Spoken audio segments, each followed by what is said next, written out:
எல்லோருக்கும் வணக்கம். நான் வெளிநாட்டில் வாழ்கிற ஒரு தமிழர். சில நாட்களுக்கு முன்னாடி இங்கே இருக்கிற தொலைக்காட்சியில் தமிழரோட அறிவியலை பற்றி ஒரு காணொலியை நான் பார்த்தேன். அந்த காணொலியை நான் உங்கள் எல்லாரோடையும் பகிர்ந்துக்கணும்னு ஆசைப்படுறேன். இந்த காணொலியை நான் பார்த்ததுக்கப்புறம் எனக்கு ஒரு 2 நாட்கள் சரியான தூக்கம் வரல. இந்த காணொலி 3 நிமிடங்கள் ஆங்கிலத்தில் இருக்கும். ஆனால் நாங்கள் அதுக்கு தமிழ் சப்டைட்டில்ஸ் போட்டிருக்கோம். இந்த காணொலியை நீங்கள் பார்த்துட்டு நான் கடைசி ஒரு நிமிடம் சில கேள்விகள் வைக்கிறேன். என்னோட கேள்விகள் நியாயமானதா அப்படின்னு நீங்களே பதில் சொல்லுங்க. நன்றி. This ancient manuscript provides accurate instructions for how to make a dry electric battery. The battery doesn't show up in our conventional technology until the 19th century. What the heck is it doing in the Agastya Samhita, the sacred text that was Agastya's personal writings? If Agastya knew how to build a battery, then how can we rule out all of the other marvelous technology that is described in the same document? On March 31st, 2016, author and researcher David Childress met with physics professor Dr. Michael Dennin at the University of California, Irvine, to put Sage Agastya's centuries-old instructions for building a battery to the test. So we need a well-cleaned copper plate. Okay, so that's the copper plate here. That's going to make one end of our battery. All right. And we need an earthenware vessel. We've actually chosen to substitute that with a plastic petri dish. All that vessel is an insulator to hold our battery. These are transparent, so we can look inside while we do our test. And then we need copper sulfate. So we've got some copper sulfate solution here. It's a liquid and it's blue. That tells you about the copper inside.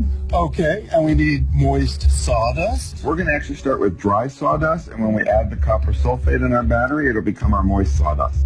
Okay, and then we need a zinc plate. So finally, the silver-looking plates, those are our zinc plates. That makes the other end of the battery. All right, let's see how this works then. Okay, so we start with the copper plate. As they said, you put that at the bottom, and then we add the sawdust. Okay, what does the sawdust do? Well, one of the important things in the battery is to make sure the 2 metals don't touch each other. They have to stay separated or the battery is shorted out. Now we're going to add zinc on top. Now we're going to add the copper sulfate. What does that do? So this is our electrolyte solution. It's a key element to the battery. It's going to cause the chemical reaction that'll take electrons from one of the metals and allow them to flow to the other metal, and that'll give us our current and our battery. Now we're going to take our voltmeter and we're going to check and see what sort of voltage we're getting out of this battery. And as you can see, we've got 1 volt on the voltmeter. So our battery is actually working and running. Wow, and this really validates this ancient text. So what can you do with 1 volt? Well, with 1 volt and a typical single battery like this, the cool thing is you have enough energy content that you could lift a person, say a 200-pound person, about 10 meters into the air if you had the right machinery to hook this battery up to. Wow. A battery with enough power to lift a person off the ground? Could the technology described by Sage Agastya? இந்த காணொலியை பார்த்தீங்களா? இந்த காணொலியை பார்த்துட்டு எனக்கு 2 நாட்கள் தூக்கமே வரல.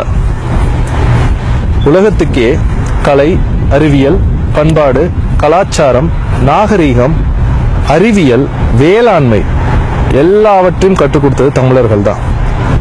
ஆனால் இதில் என்ன கொடுமைனா, நம்மளே காட்டு மிராண்டிகள்னு சொல்லிட்டு ஒரு கூட்டம் அலையுது. இந்த காணொலியில் ஒரு கேள்வி எழுப்புறாங்க.